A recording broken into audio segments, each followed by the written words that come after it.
Very good evening, dear participants.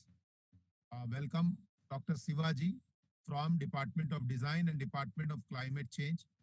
Our today's speaker from Indian Institute of Technology, Hyderabad.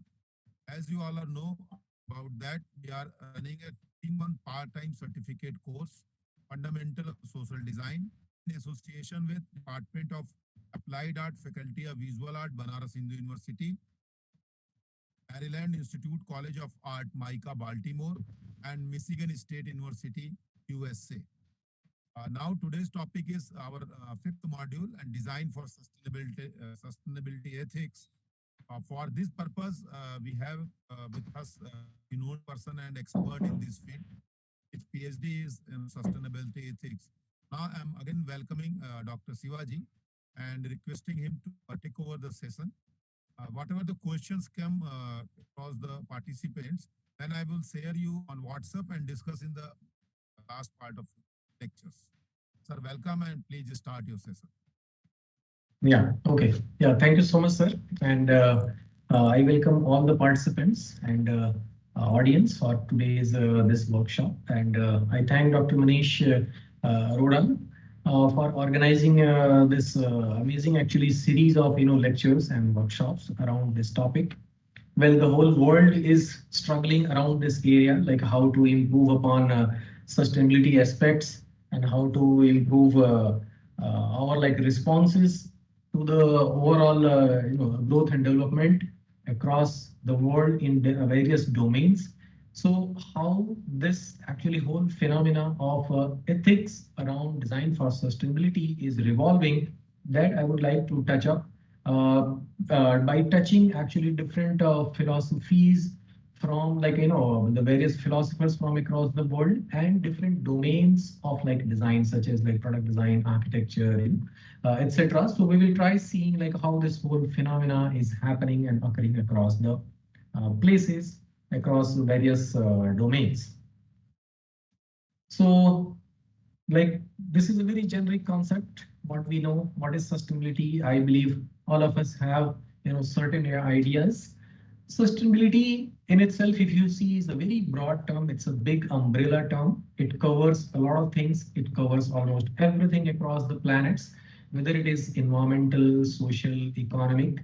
Okay, so in all these three aspects, almost everything actually gets covered somehow, okay, in some way or the other. So the ability that we can maintain to preserve, a sustainable a future for tomorrow, that is the overall goal of this whole sustainability. So sustaining the jerk is the main actually concern. Well, we all know like very generic things are also there in the public domain, such as like pollution, and we know generally like what is causing it, like a huge number of population across the world, different countries, very high population densities. So resources are not able to properly get distributed across all the human beings. So this is how it actually begins. This is how the human society actually started noticing it in the recent some few decades. And now it has become a much debated topic of discussion, debate and research, and even implementation by different agencies. Well, we are aware of the one global body, United Nations. United Nations also set up several institutions and bodies which help actually analyzing and understanding this whole phenomena. Okay. So one by one, let's see. So what is ethics? Very generic, dictionary definition. Well, moral principles, affirming a specified group, field, or form of a conduct. Okay. So this is where all of this, this whole phenomena come. Like, what is our responsibility towards, this planet, towards our community, towards the growth and development of every human being? So where is that balance, whether we go this way or the other way? That is where the biggest question actually lies, which path to choose. So all of these, discussions what we are having today and in the previous lectures, the oncoming lectures, our college education, our school education, all of these are actually somewhere trying to, clarify, somewhere trying to precipitate on that thought process, which takes care of things in general. So what is the need for change? Is there a need for change? If we see like our society is in the process of recognizing that our relationship with nature and the environment, you know, it must change. Well, it's a very, like as I said earlier, it's a recent phenomena. But if we see like a human society, you know, humans have been on this planet for a very long time. Almost like there is no one actually pinpointed, you know, time frame or the year which we can say like from here actually humanity has started actually inhabiting this planet. But tentatively, our geologists and archaeologists, you know, those studies suggest like how for how long, you know, humans are living in form of a community life as a social life. Well, they have been living even before that as a, like a, you know, nomads and all of those kind of forms which we are aware of. Like we know like a stone man, stone person, like from that period. Okay, so well, this problem, you know, hasn't occurred for all of those years. But why suddenly in last, you know, 1 or 2 centuries only? Why this whole phenomena has suddenly cropped up in the recent times only? Okay, there is a big question. Well, it's not that humanity has not lived on this planet for easily or in the sync with the nature. So the easiest is, why don't we look back, you know, to our own cultures? Well, the oldest, you know, still surviving, you know, cultures, you know, among that is our own Indian civilization, and how we are aware of like how our society, our, you know, those cultural notions, you know, give us clues to get attached, you know, with the nature by respecting all of those non-living elements also. Whether it is a living element or a non-living element, all of those elements are respectable in some way or the other. Well, that is the notion, you know, which any culture, I think, supports as far as, you know, any corner of the world, if you see. Okay, so the culture, if you see, what is a culture? A culture is a very place based, you know, unique, you know, place based grown, you know, a system of living and surviving, which, you know, develops its own, you know, art, music, you know, literature, and all of those forms of like a fine arts what we are like aware of, you know, and nourishes it for a significant, you know, duration of like a time. Okay, so it becomes like a culture, right? So how those practices have helped? Do we see any changes that happening in the recent years? Well, of course, that is very, very like understandable and is known across the world, like how things have changed. So one by one, we will try focusing on them. But before that, let's try understanding, you know, some perspectives from very well-known, you know, figures and philosophers from like, you know, ancient times and medieval times about professional ethics. We are what we repeatedly do. Excellence then is not an act, but a habit. Okay. So if you see, if you decode, you know, this one, you know, phrase by Aristotle, you know, what he says, uh, excellence is an habit. Okay. And we know like sustainable practices, sustainability, you know, all of those notions are also part of the cultures. And since those cultures have survived for a long time, does it proves that were they the kind of, you know, close to the excellent, you know, practices for surviving or living? So if we relate, you know, these two, we will get, you know, a lot of clues like how to, you know, live with a habit, you know, which leads to a sustainable, you know, lifestyle.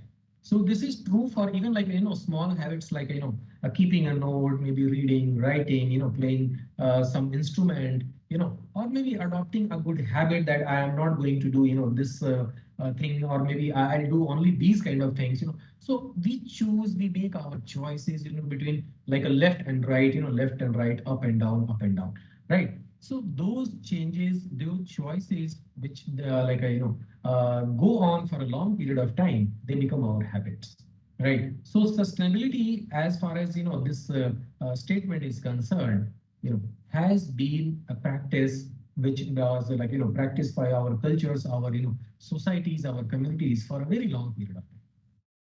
Coming down to a next, you know, statement, the most erroneous stories are those we think we know best and therefore never scrutinize or question. Okay.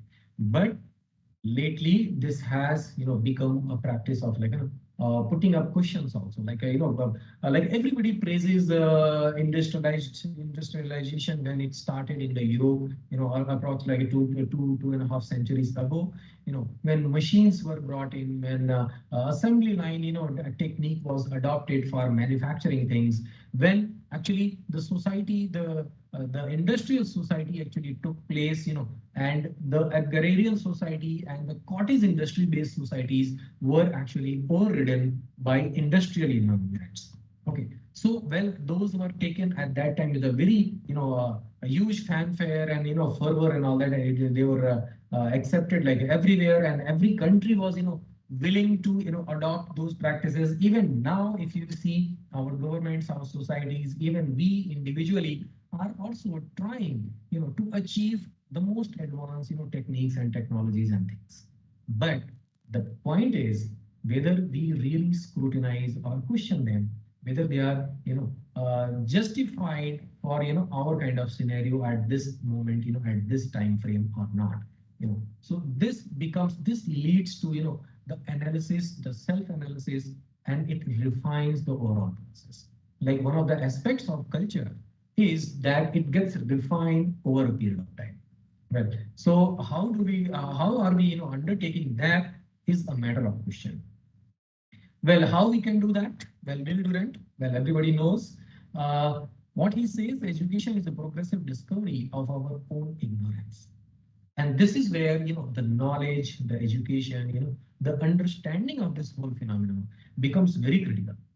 Who doesn't know about the issues of pollution and issues of imbalance in the ecological fragility of this planet, and things are going wrong, all of those global warming effects, and and the side effects of all of those, there's the El Nino, all of these phenomena are there everywhere in the news. Like this, we are living in the information age, right? Who doesn't know about these things? But why this problem is still continuing? Because there is a lack of sincere activism to achieve these concerns. Further, being less bad is not the same as being good. It is only being less bad. So, well, today's society, we are choosing less harmful technologies, less harmful solutions. But is that enough? Is that sufficient? Is that really justified? Because even if it is less bad, it is not equal to a good solution. So even if it is not appropriate, even if it is not economically feasible or all of those things, we must take a decision whether to adopt something or not. So now, based on these philosophies and these statements, now I'll come down to like professional practices and attributes which are being practiced in the engineering sector. So, for example, I'm taking like this from like a ECPD, Engineers Council for Professional Development, United States of America. What they refer over here, they must have a service motive, sharing their advances in knowledge, guarding their professional integrity and ideals, and rendering gratuitous public service in addition to that engaged by clients. Second point, they must recognize their obligations to society and to other practitioners by living up to established and accepted codes of conduct. They must assume relations of confidence and accept individual responsibility. The last point says over here, they should be members of professional groups and they should carry their part of the responsibility of advancing professional knowledge, ideas, and practice. Well, if we see any professions, code of conduct, these you will find in a common, in all of them. So, but the problem happens in when we actually practice, these codes of conducts, when we practice our engineering background, our solutions without, proper justification, proper, thoughts. That is where it makes, that difference. So as a collective, responsibility, is there an ethical obligation to act sustainably? What is your opinion? Maybe you can put up your questions or your thoughts or even remarks and comments in the platform of YouTube. Dr. Manish Arora has provided, and we will try understanding and answering them if there are any questions on these in the later part of our presentation. But yes, I would like to hear from you. What is your opinion on a collective obligation to act sustainably? Okay, moving on. What obligations do we have to other living things? Okay. Our society, believes in inclusivity. Our heroes stand in company. Natural elements is our, they are given in our ancient literature, and there are, proper respect given to those natural elements, whether they are living or even non-living. I have mentioned a few minutes ago, whether it is a mountain or a river or a lake or even a piece of land, maybe a forest, maybe an animal, an insect, a reptile, they all have found some mention, some place in our ancient, societies and communities and our cultures. Well, by heroes, I mean, when we see our, Indian, heroes, like, for example, if you see, Shri Ram, Shri Ram, the King Shri Ram of like Ayodhya, whenever you see his pictures, well, you can see his picture as standing alone, but mostly you will find his pictures, where he is flanked by his family members, his brother, his wife, and he's the, the greatest devotee, Hanuman. What it represents, and around them in any of the, the divinities, if you see, or even if you see our, the medieval, saints and, philosophers, or maybe, like Sudas, Kalidas and Tulsidas and Mirabai, Sant Ravidas, all of these, they have lived, close to the nature, and they are not alone. You will find, a number of, persons, associated in their, activities. Even in their, the tribe of their tribes, they have been flanked by some other, individuals and entities and elements also. That is inclusivity. Like this is if you're a student of religion and cultures and all that, or maybe even philosophy, right? You may be knowing like how the Eastern worlds, these heroes and these prime figures are different. They stand in a difference, being inclusive compared to the Western worlds, singular heroes and characters and figures. So sustainability is an inclusive phenomenon. It doesn't happens in isolation. It happens in a company of different entities, elements, whether they are living or non-living. It doesn't matter, because this planet, this ecology, the three aspects of ESE, they constitute all of them. So how one element can be ignored? Well, we are all aware of this Krinmanto Vishwamariam, right? Do no harm, consider this world, this whole world as your family. Okay. So let me come down and zero it down to the sustainability and design ethics. So now in this section, I would like to touch the aspects around the design field. Right. Well, design, if you see, differs from science in several important ways. Well, they both follow certain methods, certain tools, techniques, but in approaches and considerations, if you see, there is stark difference. We will come to that one by one. Let me read this sentence for you. Key among the differences is that science is unable to provide answers to questions of value. Like in research methodology, we know like quantitative methods are there, qualitative methods are there. Well, there are methods to quantify even qualitative properties and and value systems. But is it still entirely possible to quantify them? Well, it's still a matter of a subject. It's still a matter of interpretation, and it differs based on our own individual interpretations and in different contexts. Like in design, this is a very important factor we know as context. So what is the context? Context is the scenario in which we envision a particular an outcome if we are given with a design problem or a question.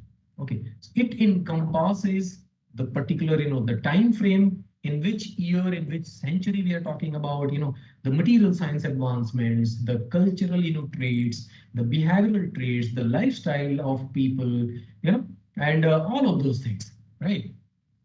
So this is not to say scientists do not have values, because clearly that is not the case. Rather, science in its attempt to be objective is typically unable to make value judgments about knowledge without slipping from the objective viewpoint. So while scientists may have values, they are generally not part of the scientific paradigm. There are value-based aspects of scientific practice, ethical standards for the treatment of subject in studies, for example, but the data is not, at least in theory, filtered through values. Right. So this is where actually this whole debate of subjectivity and objectivity comes into picture. Both are science, both adopt, certain, methods and methodologies. They both try to solve, certain, problems, certain, functional issues, and they are both trying to, come up with innovative and creative solutions. They are both applying material advancements, technological advancements, but there is a difference in the approach of both of these, right? So the moment, value system based, things comes into picture, there is a difference. So does our, all of those other engineering, technological and other aspects, do they consider value as a parameter, to frame the research questions and to come up with a solution or not? Because it makes, difference. It makes difference to the people, to the all other, living and non-living entities. Design is entirely different from science in this way. Design proceeds based on the values of the designer and the stakeholders. Like whenever we do like, certain, calculations, certain like, numerical, maybe when we attempt, a numerical, exercise or, some assignment, the resultant is just one, whether it is done by me, you, or any other person. The answer is known and is definite. Whereas in the course of like, a design exercise, it depends on the vision, perception, and interpretation of the designer. It varies, from person to person. The same like design problem, if you give to like a 10 people, there may be possibility that there will be 10 different solutions. When we evaluate design, we bring to the process our own values. Okay, so those considerations which happen, consciously and subconsciously also within the, designer's mind, carries a lot of, traits from the value systems. There is a design philosophy at the heart of every design. And this is how, this process actually of design, differs, from any other, discipline or any other like, domain of, like engineering, technology, and other knowledge sources. Okay, so before you is a very simple, a class 1 exercise. How much is 2 plus 2? Well, if I go by logical way, of course, the answer is just one, one single, definite answer. There is no if and but to it. It's 4. Simple. But the moment, there is some emotion, some value involved, into this, the answer of 2 plus 2 may be 4, maybe a little less than 4, maybe a little more than 4. We never know. It depends. So the moment, we undertake actually this process using, this, value system based actually analogy, the answer, goes into an asterisk, like conditions apply. And those conditions are actually answered by the context analysis, by our, value systems, by our considerations, by even, prioritization of those considerations. Like whom, like for example, if I give you an example of an exercise, you design a chair from sustainability perspective. Well, what will be your consideration? Well, there are number of things which you can take care of. Of course, you can take care of LCA, you can take care of the material saving, you can take care of the indirect emissions, direct emissions. You can take care of the transportation, indirect transportations. Maybe you can improve on longevity. There are a number of things even under the strategies of sustainability, right?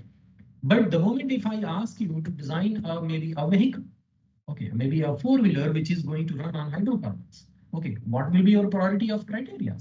Which is the criteria which you will choose first? Okay, well, of course, the fuel efficiency, right? This we know. So based on that criteria, also based on the prioritization of those criteria, also the answer may differ. And this is where I was saying, if I give you, this not 2 plus 2, but a design solution, of course, the answers are going to, vary quite a lot. It depends on our own, personal interpretations, our own knowledge based, the time, in which we are working, in which we are actually considering, the context, the case, the applicability and all of those things.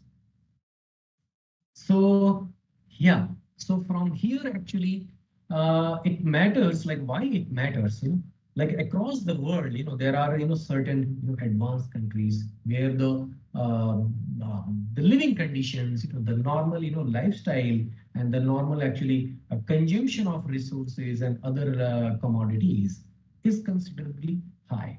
Well, but it's not same everywhere, right? It's not same with every country. Even in a country, it's not same for every state. Even in one state, it is not same for maybe all districts or all towns or villages.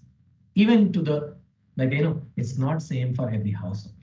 It varies quite a lot, right? We do like a government of India conducts, national surveys, the census, every 10 years, we get a lot of data, right? Based on that, we work, the government agencies, NGOs, the civil society, all of us, we try to, improve on those parameters, noted from that census. And in the census, if you see the census, the personnel, go door to door, household to household to collect the data so that it can be as accurate as possible. It can be made, as accurate as possible. Well, this is where actually this consideration comes. The sample size is less, the overall, understanding and the gist of the data may change a lot. So coming down to the human suffering. Okay. So if you see across the world, the different countries, how this whole phenomena is happening, like as environmental and human suffering, persist in new and unexpected ways, we see the role design is playing to shift attitudes and practices towards living on renewable and regenerative alternatives. Latest example is this COVID pandemic. Okay, from where it began and how it reached to the every nook and corner of the world, every country, every state, every district is suffering. Okay, well, quantum, the magnitude of that suffering is a little different, at different places. But in that also there is a catch, like how the virus has actually mutated and how the local conditions, how the other things like our own resistance, our own immunity of the body has played a role in tackling this thing. Compare this with the hunger. Hunger is still one of the largest calamities, I would like to say, one of the most uh, uh, terrible disasters, I would like to say, to the hunger, is upon the society. Even with all of these advancements, somehow we are not able to handle it by 100%, right? So suffering is there in this form or some other. Well, but how design can play a role in that, how ethics come into minimizing this kind of miserable impacts from the community is the actually matter of concern. So I will lead you towards the I will show you some case examples in the new in the coming slides. Before that, see some thinking on the subject. A list of articles about design worldwide, which I will show you in the next slides.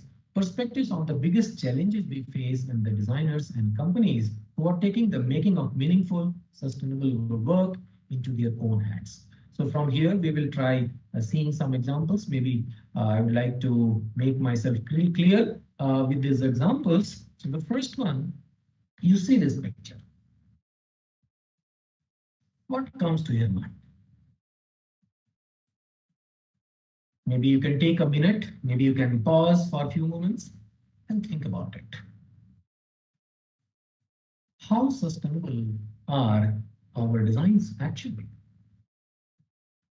And by design, I do not mean just this building, the design of even, policies, the design of, implementation strategies of those policies, how those are enacted, and taken care of on the ground, which touches you and me, right? So there are actually, if you go deeper into, analyzing, this question, and you see if this picture in much detail, there is, a misery, there is, agony, there is pain, there is suffering, there are, a lot of issues, which you can actually comprehend through this just one single picture.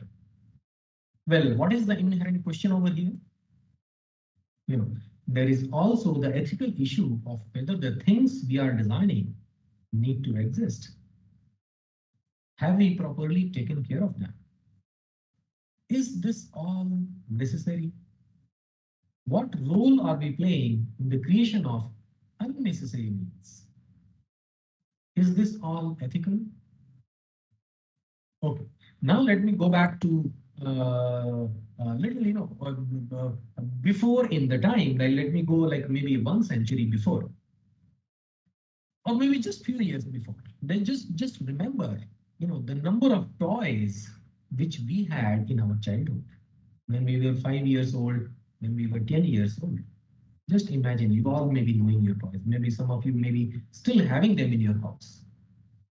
How many in numbers? What were the materials? From where they were sourced? What were their impacts from like a LCA perspective, or from like causing some kind of impact? Okay, now come back to today's time frame and just imagine the number of toys which our children have. Now look at these questions again. Where are the ethical concerns taken care of in designing those things? Are all of those things necessary? Really? What role are we playing in the creation of those unnecessary needs? Okay, is it all ethical? If I put up a question, how many toys does it take to satisfy a child that he or she can play normally? Is there a research on that? Is there an analysis? Is there a particular fixed number? Can it be answered? Well, it's hard to answer. So if I pose these questions to our engineers, to our technologists, technocrats, our policy makers, even to us like designers and architects and these creative people, artists, what is the answer to that question? Okay, there are several questions and sub questions around all of this. Together, we know it as consumerism. Like you may have heard of, you may have came across this term, or maybe if you are from this subject area, you may be knowing maybe more than this, right? But is it all necessary? Is it all really ethical? So the question of this ethics goes much deeper than just day-to-day comparisons and just price ethics or things like that. The ethics actually penetrates much deeper, right? How do we actually consider, how do we actually deal with that? Next example before you, well, you may be knowing it's a shred of a yarn of a used actually garment. And it's a shredding, like you may be knowing, well, earth has a huge a quantum of waste in the recent years, and even among that waste, clothing, these textiles, these fabric, all kinds of yarns, and all of these things, natural or man-made, synthetic, all of them combined, this textile actually industries, these leftovers from our day-to-day use of these garments and these fabrics and these clothings, they constitute the largest. Have we thought of reducing it or doing something about it? Where is the ethics in that kind of practices? So big companies, designers plus suppliers in transition. It's a big, textile conundrum. I'm just, giving you a one mention of, one particular product category, but it is true with many others, like plastics. Well, we know at least textiles are not that harmful. Well, of course, is one of the most toxic, industries. It uses, a lot of, toxic, poisonous and obnoxious, pigments, coloring agents, and several things, right? So same about the plastics, same about many other things. Now we know how these microplastics have impregnated each and every corner of this world, even at the bottom of the oceans, right? Where we have also like a kind of not reached or very difficult to reach, but plastic has already reached even to those places. How about questions of ethics in these? So as far as we are our awareness goes, already a lot of material exists in the ecosystem. Okay. The world, in a nutshell, we can say, is drowning in waste. So this is the inherent question which comes, at the second place. The third, let me go here, ethical biodesign. So like any material, any piece of, artifact or a product or something, what is our, progressive view about, choosing that material? You know, what are our responses? What are our, careful thoughts, given to those? Inherent question over here.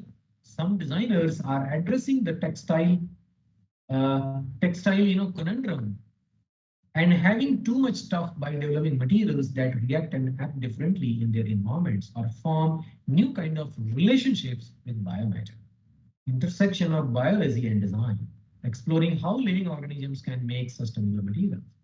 Well, the previous slide on this one, what you just saw, this, well, now I would like to inform you the designer, of this particular this piece of this garment, the designer Natsai Audrey Chija, he has actually took help of biofibers, and other biocompatible materials to produce this piece of fabric, so that whenever it is discarded or at the end of its life cycle stage, it's not going to get stuck somewhere.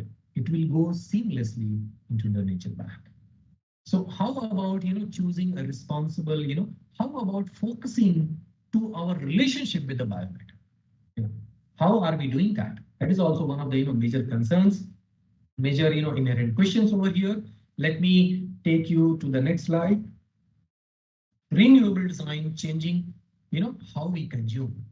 We have discussed previously in the previous slide, how this pampered society, how this so much of like a well-to-do society, is responsible for this mess.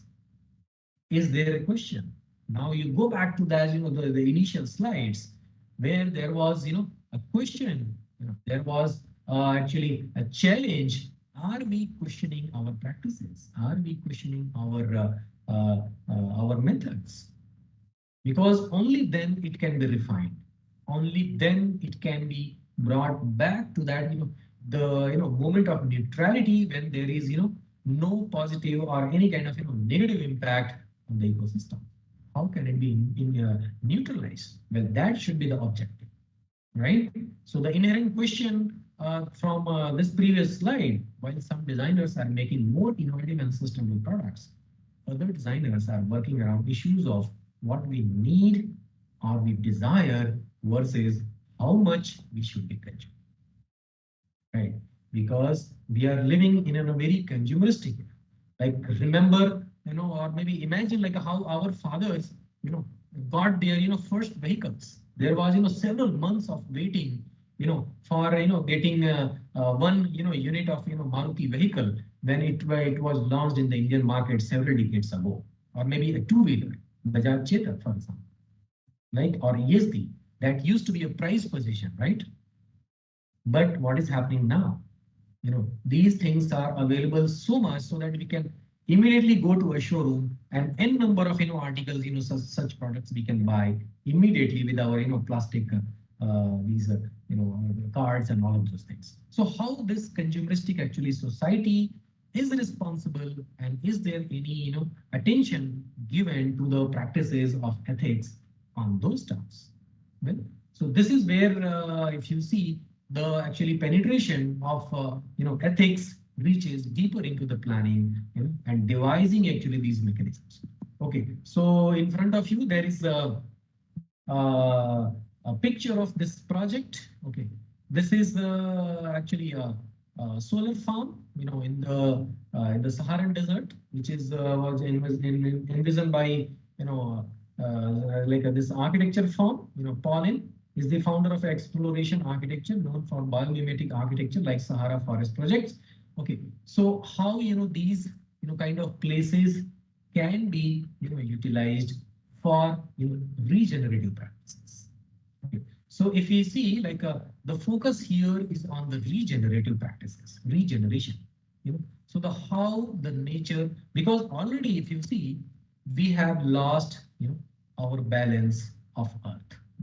I'll come and discuss even those how much in the quantitative terms we have lost that balance.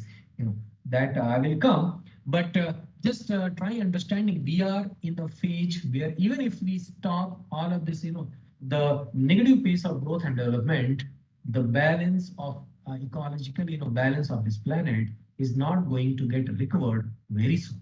It needs healing back practices, those regenerative practices, because there is already so much which has been spoiled. So how our design into architecture, design into industrial design, any kind of is helping those things, right? So coming down again, what is the inherent question over here? It's one thing to consume less, but how about repairing the damage we have already made? Some designers are suggesting a whole new paradigm based on accountability and regeneration. Okay, so this is where actually this the emphasis is in this slide. A new baseline sustainable design as meaningful.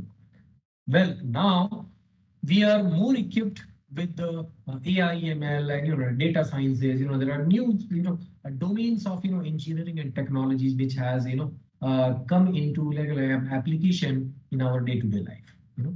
Why not to make use of those for coming up with meaningful solutions, right? So this is just for your understanding. Like for example, if I'm designing a structure of any building or maybe a product, okay, so how this can be taken care of. So as I was mentioning, like when we apply our value systems, the end result may differ person to person, designer to person. But when we apply mathematical modeling, so there could be just one definite optimal solution. So now look at this problem, the picture in front of you, as an optimized form of a structural system for some application. Okay, and if I apply artificial intelligence, machine learning, all of those data sciences, and if I take help of a huge data bank from different buildings across the planet to see how n number of buildings are there, and if I try optimizing onto that, so how better the results can be achieved, right? So there is a need of generating a balance between both of the approaches. I'm not saying that 2 + 2 is 4 is the approach is wrong, but in what ways that can be applied to generate a sustainable solution. So this is one of the best solutions I tried giving you. So along with the those theoretical portions, I'm trying to give you some real life examples so that you can relate, and you are always welcome to give me your feedback and your comments, and even if you have any solution or any creative idea about these topics. At the end of the session, I will be happy to learn to those your inputs. So the inherent question over here, for example, what UK philosopher Alan D. Barton frames as work and emotional intelligence sparks in us a kind of existential question about our profession and integrity as professionals, and our desire for things as consumers. Maybe you can look at it, maybe you can note this philosopher's name, and you can look at it separately in your leisure time. See like how he has tried emphasizing of a balance between work and emotional intelligence. So this is what I was mentioning in the previous slide, how this can be practiced and can be brought into the ethics of sustainable designing. Well, certainly the most sustainable thing that we can do as designers and consumers is reframe the question around desire. Because in the root of all of these problems, there is this consumeristic mindset of having a number of things and having everything and anything you know is somewhere responsible. So why shouldn't we frame our the concepts of need about something? Okay, the moment we feel desirous of something, why can't we apply some methodology, some tool right there, and frame our rest of the processes, we're taking care of those things like consumption patterns and our aspirations and all of those, right? So this is where actually I wanted to emphasize. I hope I'm able to do that. And yeah, let me go to some more statements by some researchers. Well, sustainability, if you see, is a paradox for design. Everything now has to be sustainable, said by this researcher Bruckner. Sustainability has become the hegemonic social ethic today. And to this extent, the term sustainability has also become almost meaningless, which is said by this researcher Russ. In design and elsewhere, this term has taken on a wide gamut of different meanings. Everything from limiting the impacts of design on the environment to a moral obligation for future generations, and perhaps even to assuaging increasing consumption. But scrutinized more closely, sustainable design today raises many disconcerting questions. We will see one by one. Two issues over here. Sustainability tends to suggest values associated to conservation, limited use, or even preservation of limited and especially non-renewable resources. Whereas design tends to suggest values associated to exploration, experimentalism, and expansiveness. In other words, sustainability tends to have prefigured ends, whereas design does not. Okay, so even if I break sustainable design, these two terms into two different unit terms, there are some distinctive understandings which comes out of these two. So the inherent meaning or objectiveness behind these two terms are also very different. So the moment we are combining like sustainability to design, like sustainable design, for example, whether it matches. Okay, so I'll elaborate more on this particular thing in my next lecture, which will happen sometime next week. Okay, you will get to know. So we will discuss more in detail, but briefly, whether these two terms can actually go in hand. Well, that's a matter of further elaboration and discussion. Is really interesting. Okay, so moving on to that, and while sustainability appears to constrain or even restricts, design assumes nearly the opposite. Like in practice, like if you are a ecologist, and or if you are an architect or designer or an artist, or if you are a creative person, you may be aware of these inherent qualities and traits of these two things. Admittedly, this relationship is more complex than how it has been portrayed. After all, it is possible to engage in exploratory and experimental design without consuming non-renewable resources. Yet to design, is to admit to an open-endedness, that is, to experience epistemic, freedom.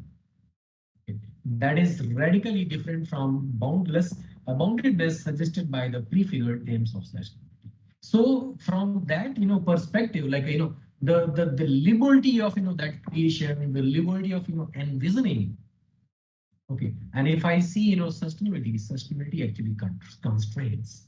Okay, so how these two things can go in hand is a very interesting actually phenomena. I'll give you a number of examples in my next lecture, but here in this actually today's lecture, there are many things which I just want elaborate and discuss from the theoretical perspective. So coming to, down to the next subtopic, responsibility. A question of design. The first entails responsibility to clients and users in the form of a professional ethic or code of conduct. The second admits to a broader social responsibility, not unlike what Papanek, this researcher, maybe you can refer this paper separately, suggests as the social and moral responsibilities are. Well, how to teach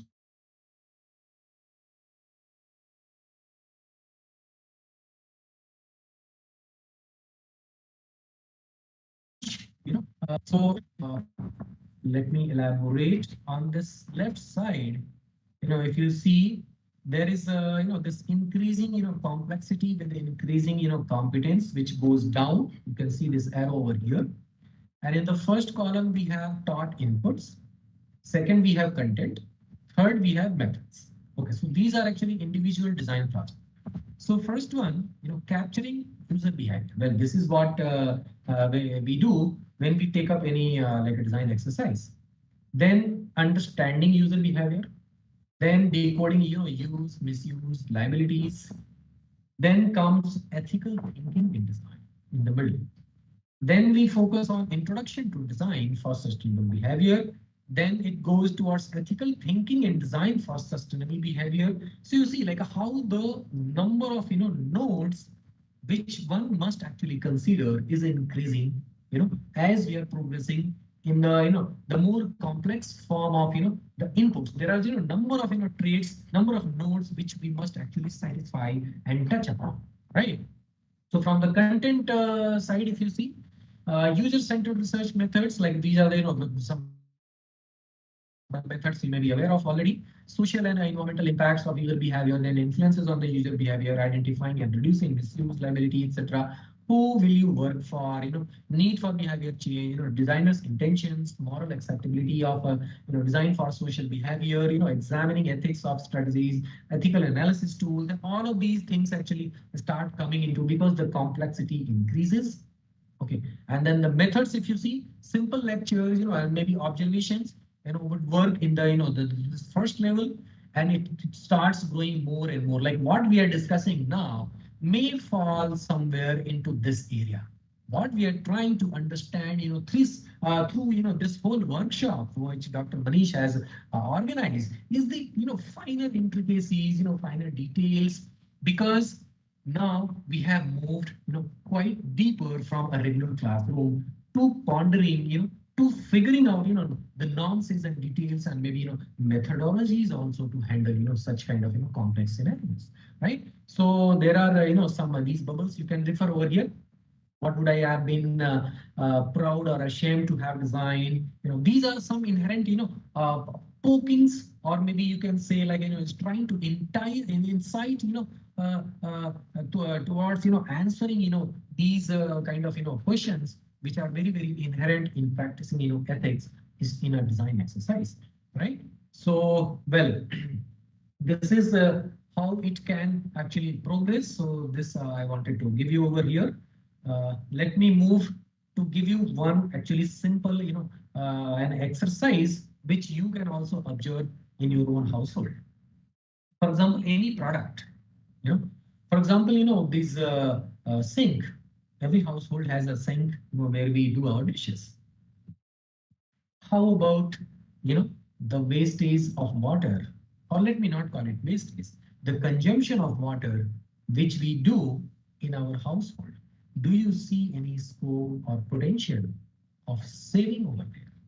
Do you see any problem? Like, this typical, this sink is, available across the globe. Any country, any economy you go, well, prices may be little low or high or whatever, but the geometrical form, the dimensions, the rate of flow of the water, and how we do all of these angles, these curves, these radii, they're all almost kind of similar, right? But if you undertake a detailed actual case study of interaction with the user with this product, and if you record these the responses, how this product is interacting while we are using it in our household, you will get to see some responses. And through this research, this was done at Loughborough University. It was found that a simple method of giving a temperature selector, well, maybe it doesn't applies in the like Indian condition. Well, this research was done in a, like a cold country, generally like a cold climatic country. So this came into like a consideration. But the last two actually points, if you see, of responses are very valid for our own country, our own society also.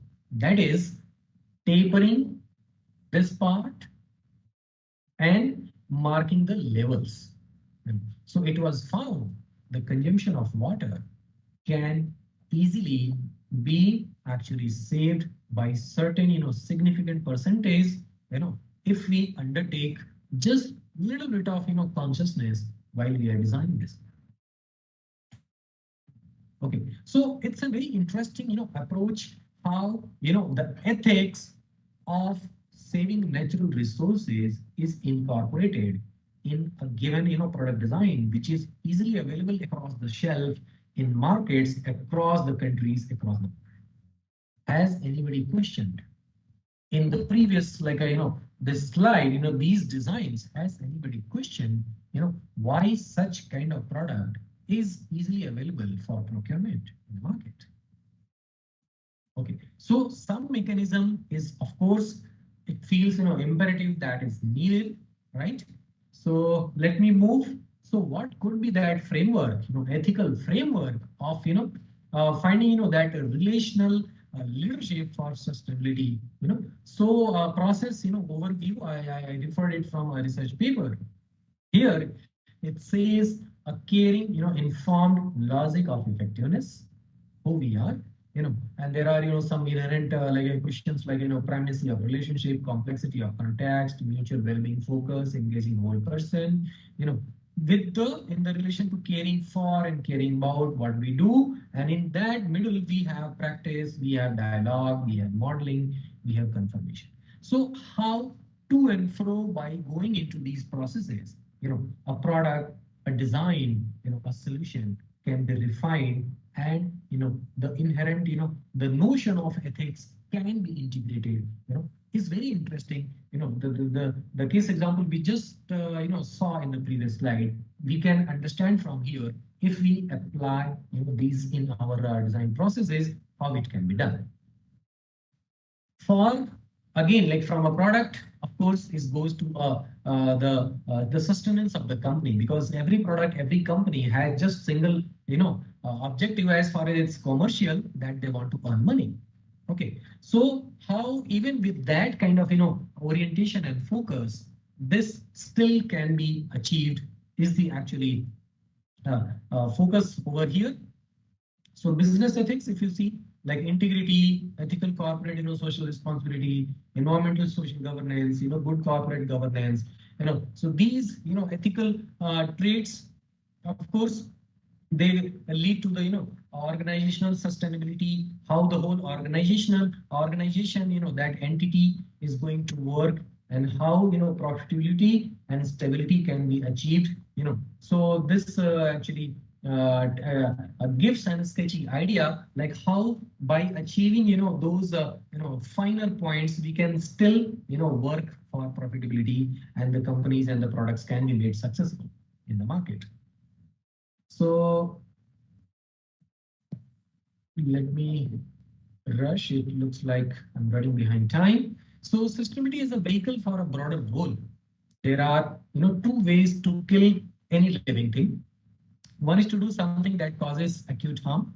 The other is to remove or destroy the supporting environment and allow the living thing to just simply perish. Similarly, engineers or us policymakers, implementers, architects, designers, all of these creative fraternity can destroy or alter environments that support the global ecosystem in such a manner that can kill the future humans or the future societies at global level. So the first way is very, very, direct, the very, very kind of, simple and straightforward method. You pick a knife and, do something. Well, of course, there are rules, regulations, and laws to prevent, or if it is done, then to punish to those. But what about the second aspect?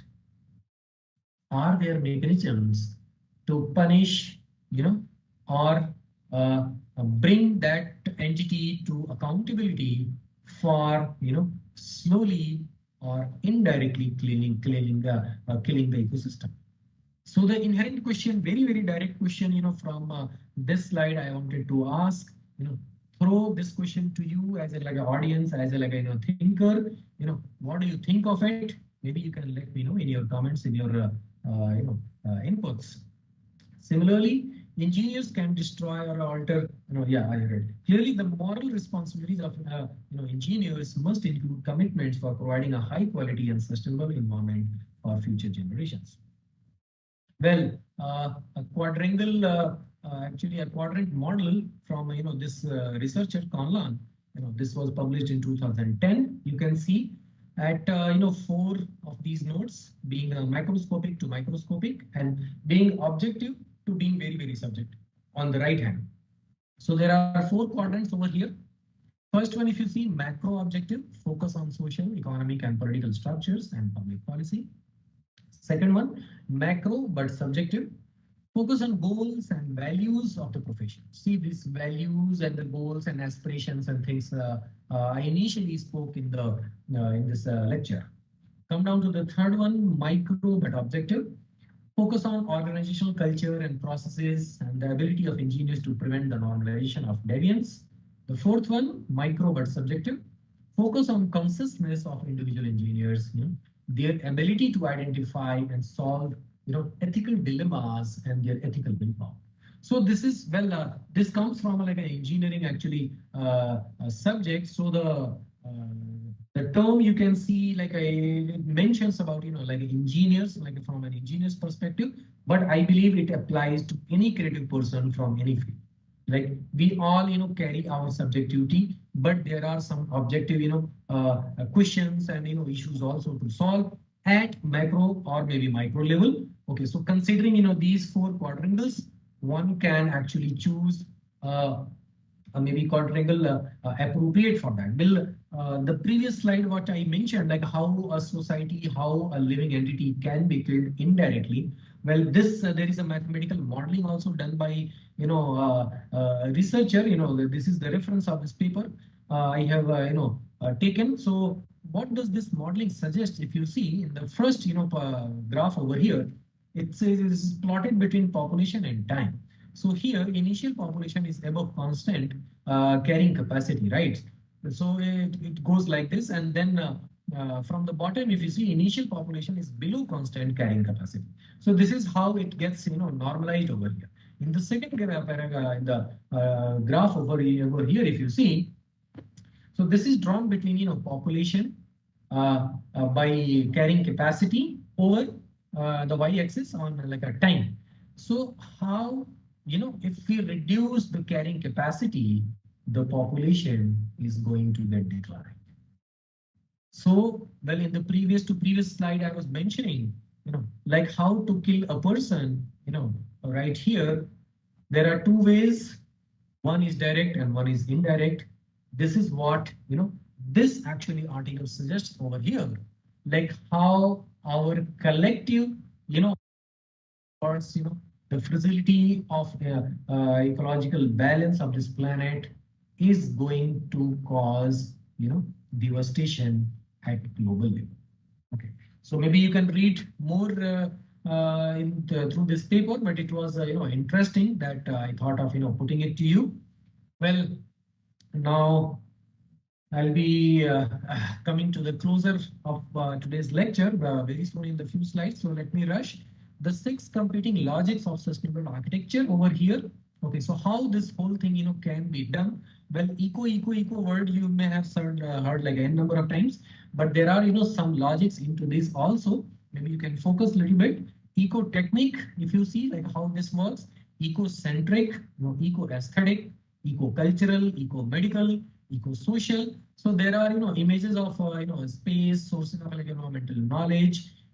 Maybe you can discuss a little more, or if you are maybe interested, you can write to me. We can uh, discuss more personally if you wish to like dig deeper onto these subjects. But this was really, one intriguing actually material which I thought of sharing with you. So how this making use of these things like technologies and things like how one can actually proceed in a creative actually a design exercise is given through this method. Here in this one, a graphic portrayal of the interaction of ethics and technology. So how ethics and technology can go in hand, social ethics, of course, it gets divided into two parts. And then it comes to the individual ethics, right? So in this, let it be divided to the professions, like for example, engineering or architects or designers or, all other creative people, you know, they fall into this. And then there is collective social responsibility. On the social ethics parts, there are design processes, project management, corporate behavior, policy, legislations. So there are various techniques and things on our available on our disposal to actually deal with this. Okay, so how this all culminates, there are three these overlapping circles. This is given by in this Fox is like a framework. This is the Fox W like a human's relationship. He has what he has conceptualized over here. There is a biophysical ethics. There is symbolic realm of ethics, and there is a material ethics. So how these three can be combined, can be overlapped, and common actually interested overlapping solution can be achieved through this. So these are the actually some methods which I thought of sharing with you, which you can apply in your processes, in your exercises for whatever you are undertaking. Right. So well, this cycle maybe we are already aware of, like how this material life cycle works. Related to that, how this social ethics works. So this actually figure combines all of these three cycles of pricing ethics, life cycle material ethics, and social ethics. So it starts from the beneficiaries, like you and me, like as a consumer, and then it goes on to like again this question of establishing that balance. Then it goes for like all of those material extension, extraction, resource consumption, the production, all of the industrialized processes, transportation across the globe, and in that also there is this pricing ethics, like how the supply of the product is being uniformly done across the community, across that administrative like entity, how it is like being inclusive, and all of those aspects will come into picture. And of course the product use, and at the end of the life like taking care of it, this again like becomes a question. So like the stage 10 in this diagram, if you see the end of life stage, this can be the impact of this stage can be minimized.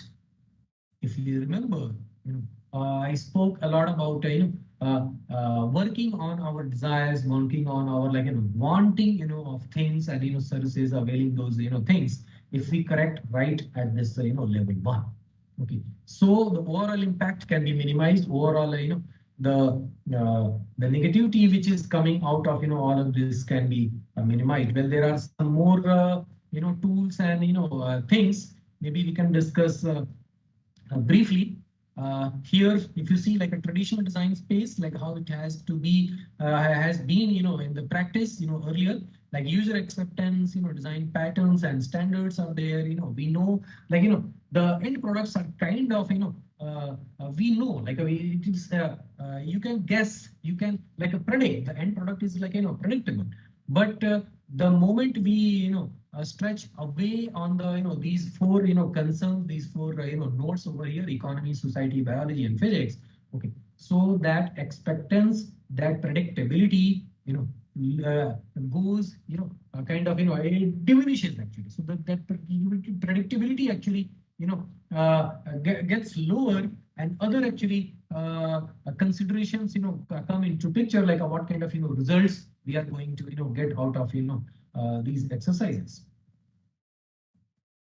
Yeah, so finally, taxonomy of scientific question types, like how these exercises can be put up in the place, like a description based, what is the case, what is the reality, explanation based, why is this like the case type, why is the reality is like this, then prognosis, and considering the description and the explanation, how will reality develop in the future, and then lastly, like design, what measures can be taken to influence future development. So let's see a little bit more of these four terms in the detail over here. This list is sorted by how demanding and complex the questions are, with the design questions being the most ambitious scientific challenge suitable only for a doctorate or professional thesis. This appears to be contradictory, as design is usually not even considered a science in any strict sense at all. However, in this case, to design is indeed the greatest scientific challenge if and only if it simultaneously aims at a universal validity of its results. This applies to when we design a rule, a law, or monopolistic services, systems, or even simple products. Scientists who discover and describe rules of nature or describe behavioral patterns in culture do not design in strict sense. How? Let me explain here. Laws of nature can, by definition, not be created or designed, right? They can only be discovered and described. Like pollution is happening. Let me give you a very basic example. Pollution is happening, right? All of those, the materials, those compounds, those gases, those chemicals, they were existing somewhere in the nature, because in this this in this in this whole this planet's system, we are not actually creating a new a material, new element, or we are transforming them into different form. Okay, so like you may have heard, what is pollution? Pollution simply is the wrong item, wrong entity, wrong maybe material, compound, or thing at the wrong place. Okay, so whatever, like if it is like a GHGs, if I talk, or a VOCs, or any of those things, if I talk, they are not at the right place, right? And that is how they have become a pollutant, right? So, and as a fact, we know, if you read these lines over here in the nature, the laws of nature, like how a particular compound is going to behave or react, that we cannot change, but we can change its place. We can actually assign it a new place where it can give us some positive results. Why can't we do that? Okay, so this is where it comes, like when we pose, when we actually combine, questions of science with a designer's perspective, with keeping your value systems in mind. So how this can be solved? I thought of giving you some clues, some ideas about that through these slides. This is true even if we consider the description, that's the explanatory model, a contingent design product that might be falsified sometime. In contrast, politicians create, develop, or define norms for human behavior, and they design laws to make these norms universally binding. The critical step from prognosis to design is based on assessment and on judgment, which is a subjective process. As designers, we are forced to decide which measures to take. By choosing the constraints by which we limit these measures, we manifest our political stance. And the chances to be evolutionary, revolutionary, or maybe even a disaster. Okay, so this is where actually our intervention, comes into picture, like how the things are going to turn out later is in our hand at this moment when we are handling it, right? So that was the actually thing I wanted to make. Well, this slide you all of know. like PPP, people, planet, and these products or profits. So this whole sustainable development evolves, or revolves around these triangle, right? So yeah, this is my concluding slide. So well, with all of this, developments, growth, and if you remember in the beginning of my lecture, I spoke of there are number of serious questions, and from like a quantitative perspective, if you see how we have like we means like all of us, human society, the human community across the planet combined have exhausted the earth as a resource supplier. So you may be aware of this fact. If everybody wanted to live like people in industrialized countries, we would need 4 planets such as Earth. Like 4 Earths are needed if we want to live like people from the industrialized countries. Well, this is my concluding slide, but I have a number of questions because the moment we state this statement as a fact which is in front of us, which is on face of us, on the face of all the governments, all the people, all the societies, all the organizations, you know, how this can be taken just like that. Okay, for example, what about the rights, of the people from the not so industrialized countries? Don't they deserve to live like the people from the industrialized countries? Or to maintain the ecological, the balance of this planet, do they have to live the way they are living today for always to maintain the balance? So there is a dilemma. There is a big ethical question how this gap can be achieved or can be bridged, or is there a possibility that it can be achieved someday? Well, this question poses a lot of finer questions. So thank you all, thank you very much. And with this, I come to the end of my presentation, my lecture today.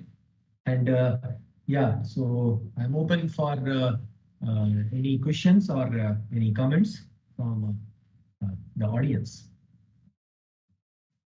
So Dr. Manish, if you are able to hear me. Yes, sir, I'm continuous hearing you. Yeah, thank you very much, sir. It is really very good lecture and very knowledgeable context of the focused on the topic sustainability and role of graphic design, role of design also main part. We appreciate for the participants. Again, lots of thanks to you in this time situation which the students and myself also. I learn lots of things. And hopefully soon next lecture will be on the 21st. Alert from calendar. Yeah. Okay, yeah, next lecture is on 23rd, yeah. 22nd, I think. Yeah. 22nd. Then still there is no question from the participant side. They understand. Now I am again you. Yeah. If there is any question from them, they can reach to my email ID, or maybe they can post it to you. I can try addressing them. Now I am thanking you on behalf of Department of Applied Art, Faculty of Visual Art, Banaras Hindu University, Maryland Institute, College of Art, Micah, Baltimore, and Michigan State University, Michigan State for this fundamental of social design course. Today we held our 5th module under design for sustainability, and with us Shivaji from Department of Design and Department of Climate Change from Indian Institute. Sir, thanks a lot to. Thank you very much, sir. Thank you for inviting me for this lecture. I'm very glad and happy to actually discuss on these topics. This is my research area, and I always feel excited to dig deeper and discuss more in detail. These are really interesting and intriguing actually topics for discussion. We as a like a creative people, how we are shaping our society, and how our budding research scholars, budding like students who are going to join us in the near future in this profession, in these fields of like creativity, like design, architecture, even arts, engineering, technology, humanities, how they are going to interpret this dynamic concept of sustainability, and how they are going to contribute in this whole growth and development, these practices is the actually matter of concern. So it is always pleasure to talk on this subjects. Thank you very much for giving this opportunity, and thank you all the participants for joining for this lecture. I'm very glad. Yeah. Thank you, sir. Thank you, sir.